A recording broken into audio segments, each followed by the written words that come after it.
கணவன் அமைவதெல்லாம் பாகம் 14. தோளில் சுமந்து வந்த கரும்பு கட்டு, மஞ்சள் இலை கொத்து முதலியவற்றை திண்ணை மீது இறக்கி வைத்தான் சிவகுரு. அடுத்தபடி தலையை அழுத்தி கொண்டிருந்த மூட்டையையும் இறக்கிவிட்டு பூபதியிடமிருந்து குழந்தையை வாங்கி முகத்தோடு முகமழுத்தி முத்தமிட்டான்.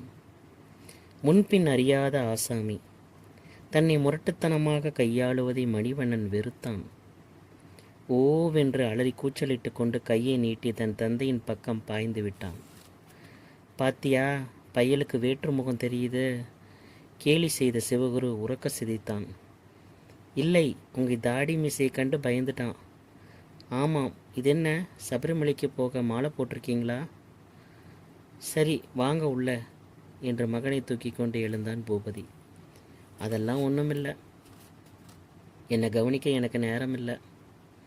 எனக்கு இப்போ உத்தியோக மாற்றம் ஏற்பட்டிருக்கு, அவ்வளோதான். அதெல்லாம் பெரிய கதை, பின்னால் பேசிக்கலாம். மூட்டையை தூக்கி கொண்டு சிவகுரு உள்ளே வந்தான். பிரயாண களைப்பு தீர அவனும் குளித்து முழுகிவிட்டு சுத்தமான வேட்டியை உடுத்தி கொண்டு தாழ்வாரத்தில் வந்து உட்கார்ந்தான் சிவகுரு. முதல் காரியமாக தான் கொண்டு வந்த மூட்டையை அவிழ்த்தான். தாடா புடிப்பயலே, மாமன் பரிசு வாங்கிக்கோ என்று ஒரு சிறு விளையாட்டு எலி பொம்மையை எடுத்து குழந்தையின் முன் நீட்டினான்.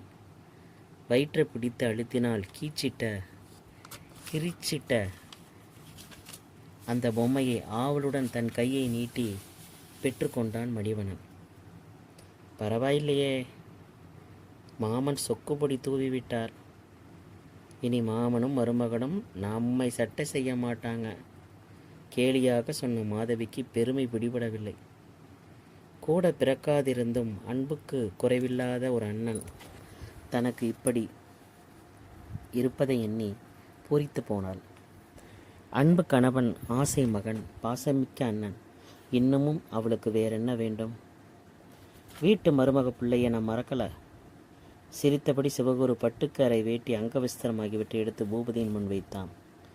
என்னங்க இதெல்லாம்? மறுத்த பூபதியின் பேச்சை அவன் காதுகளில் போட்டுக்கொள்ளவே இல்லை. தங்கச்சி, இப்படி வா. உரிமையுடன் அழைத்து மூட்டையின் அடியில் இருந்த காகித பொட்டலத்தை எடுத்து அவள் கையில் கொடுத்தான். ரொம்ப நாளைக்கு முன் கொடுத்த வாக்கு. கையில் ஓட்டமில்லாததால் வாயிழந்து இருந்தேன். இப்போ தான் நானே சம்பாதிக்க ஆரம்பிச்சிட்டேனே. அவசரமாக பொட்டலத்தை பிரித்து எடுத்த மாதவி ஒரு கணம் தன் கண்களை நம்பவில்லை. காகித மடிப்புக்குள் மின்னிய பச்சை வண்ண சரிகை கொட்டடி சேலை சிவகுருவின் களங்கமில்லா உள்ளத்திற்கு கட்டியும் கூறியது. அண்ணா. உணர்ச்சி வேகத்தில் அவள் குரல் கம்மியது. கண்கள் பணித்தன. எத்தனை செலவு உங்களுக்கு? எப்படி தான் நன்றி தெரிவிப்பதுன்னு தெரியல, தடுமாறினான் பூபதி. அண்ணன் செய்ய வேண்டிய கடமையை தான் நான் செஞ்சேன். இதுக்கு என்ன நன்றி? சீக்கிரம் இதையெல்லாம் உடுத்திக்கிட்டு வந்து நில்லுங்க. இருங்க, என் மருமகனுக்கு கொண்டு வந்திருக்கிறேன். அளவு சரியாக இருக்குமோ என்னவோ. சிரித்து கொண்டே குழந்தையின் புது சட்டை எடுத்து அவள் கையில் கொடுத்தான். பச்சை கொட்டடி சேலையில் மணமகள் போல் அழகுடன் மாதவி கணவன் அருகில் வந்து நின்றாள். இருவரும் கைகூப்பி சிவகுருவை வணங்கினர். அதற்கு மேல் மாதவியால் கற்றுக்கொள்ள முடியவில்லை. அண்ணா, நான் எவ்வளோ கொடுத்து வச்சவள், என்ன சொல்வதனே தெரியல. திணறிவிட்டு ஓவென்று அழத் தொடங்கினாள். என்னம்மா இது, நல்ல நாள், அதுவும் சந்தோஷமாக இருக்கணும். நீ இப்போ சித்த முன்ன பார்த்தேனே இந்த வீட்டில், அதே அமைதியும் ஆனந்தமும் நீடிச்சு நிற்கணும். இதாம்மா என் உண்மையான ஆசை. எங்கே கொஞ்சம் சிரி. ஆசீர்வதித்த சிவகுருவின் மனதை என்னவோ செய்தது.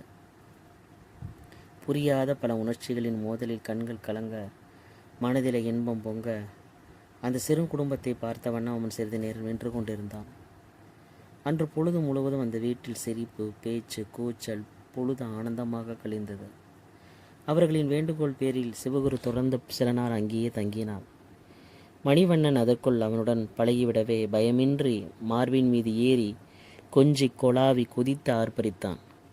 தங்கையாக அவன் பாவித்து விட்ட மாதவி சீரும் செருப்புமாக கணவனுடன் வாழ்வதை கண்டுவிட்ட திருப்தியில் அவன் மனம் நிம்மதி அடைந்தது. அன்று இரவு வண்டிக்கு அவன் மீண்டும் சென்னைக்கு புறப்பட ஆயத்தமாகி கொண்டிருந்தான்.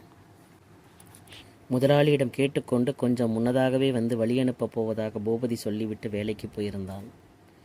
அதற்கு முன் தன் மனதில் அடைத்து வைத்திருந்த சங்கதிகள் எல்லாவற்றையும் தங்கையிடம் சொல்லிவிட வேண்டுமென்ற தவிப்பு சிவகுருவிற்கு. தங்கச்சி, நான் ஏன் தேவி நிலையத்தை விட்டு வெளியே போனேன் தெரியுமா? இப்போ சுகபவனத்தில் சர்வர் வேலை பார்த்துக்கிட்டு எவ்வளவோ நிம்மதியாக இருக்கேன். ஏதோ மனஸ்தாபம் என்றீங்க, கிளறி கேட்பானேன்னு தான் சும்மா இருந்துட்டேன். பரிமளா, இப்போ மாறிவிட்டது.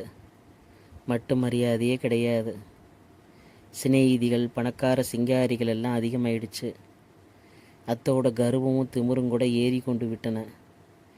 தாயை போல பலர் முன்னிலையில் என்னை கேவலமாக நடத்த தொடங்கியது அந்த வீட்டு உப்பை தின்னுட்டோமேன்னு நானும் பொறுத்து கொண்டு இருந்தேன். கடைசியில் ஒரு திருட்டு பட்டம் வேற. தன் கைப்பையிலேயே வைர நெக்லஸை கழட்டி வச்சுட்டு காணலை, சிவகுரு தான் எடுத்தான்னு ஒரே பிடியாக என் மேலே குற்றத்தை சுமத்திடுச்சு. அப்பப்போ போலீஸு கீலீஸு என்று அமர்க்களம் பண்ணிட்டாங்க. போலீஸு கீலீஸுன்னு அமர்க்களம் பண்ணிட்டாங்க. கடைசியில் தன் தோளில் தொங்க விட்டிருக்கிற பையில் நகையை கண்டதும் அது முகமோன போக பார்க்கணுமே. கைலாஸ் ஐயாவும் மன்னிப்பு கேட்டுட்டு ரொம்ப கெஞ்சினாங்க. எனக்கு அவங்க யார் மேலேயும் கோபம் இல்லை, மனசு தான் கசந்து போச்சு. பேசாமல் உடனே இருந்ததை எடுத்துக்கிட்டு வெளியே கிளம்பிட்டேன். இப்போ என்ன செத்தா போயிட்டேன்? ஆத்திரம் துணித்த குரலில் பேசினான். நெஞ்சு துணுக்குற்றாள் மாதவி.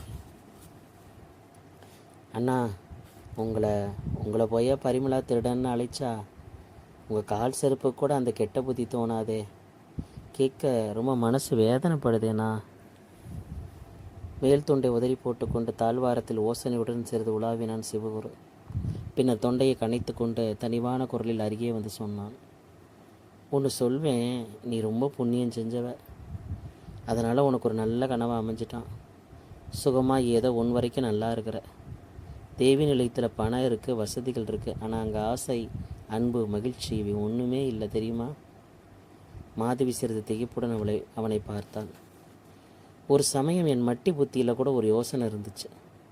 இப்போ சந்திரன் பார்க்க நல்லா இருக்கானே, இவனை மாதவிக்கு கட்டி வச்சால் என்னன்னு நானே கணக்கு போட்டு கொண்டிருந்தேன். அது பெரிய மடத்தனன்னு இப்போ தான் புரியுது. நாள் முழுவதும் புருஷனும் மனைவியும் பாடிக்கிட்டா இருக்க போகிறாங்க. சந்திரனை நீ கட்டி கொண்டிருந்தால் இப்படி ஆனந்தமாக இருந்திருக்க முடியாது. ஏன்று கேட்குறியா? அந்த சந்திரன் பார்க்க தான் அழகன், ஒழுக்கங்கட்டவன். இதனாலேயே அந்த வீட்டில் கணவன் மனைவிக்கு தினசரி சண்டை, ரகலை. அப்பப்போ அது ஒரு வீடா? அவங்களுக்குன்னு ஆண்டவன் அப்போவே முடிச்சு போட்டு வச்சுருக்கிறாரே. என்னவோ தங்கச்சி, நீ சுகமாக இருக்கணும், அது ஒன்று எனக்கு போதும். எப்போவாவது முடிஞ்சால் இந்த பக்கம் வந்தால் உன் வீட்டு வாசலில் உட்காந்து தங்கச்சின்னு கூப்பிட்டு உன் கையால் ஒரு டம்ளர் பச்சை தண்ணி வாங்கி குடிக்கிற அளவு யோகம் இருந்தால் கூட போதும். எனக்கு அவ்வளோதான் சொல்வேன். மாதவியின் கண்களில் லேசாக நீர் திரையிட்டு கொண்டது. நெஞ்சம் நிகழ்ந்து போனவள் சமாளித்து கொண்டாள். நன்றியுடன் புரிகிறது என்ற பாவனையில் தலையை சேர்த்தாள். அன்று இரவு வெகுநேரம் மாதேவிக்கு உறக்கம் வரவில்லை. சிவகுரு சொன்னவற்றையெல்லாம் எண்ணி குழம்பியபடி படுக்கையில் புரண்டாள். காரணமற்ற பயத்தில் அவள் மேனி நடுங்கியது. விவரிக்க இயலாத ஒரு திகில் நெஞ்சை கவ்வியது. அருகில் படுத்திருந்த பூபதி விழித்து கொண்டான். உன் உடம்புக்கு என்ன மாதவி? பதறினான் அவன். ஏதோ கெட்ட கனவு, பயமாக இருக்குது, என் கையை பிடிச்சிக்கோங்க, குளறினாள் அவள். பயப்படாத, நான் பக்கத்தில் தானே இருக்கேன். ஆதரவுடன் அவள் கரத்தை பற்றி தன் மார்பின் மீது வைத்து கொண்டான் அவன்.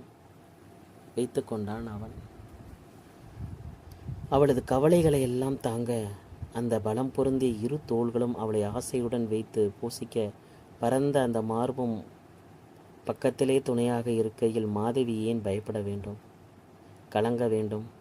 அவளுக்கு விளங்கவில்லை. 4 நாளாக விடாது பெய்த மழை அன்றுதான் ஓய்ந்திருந்தது.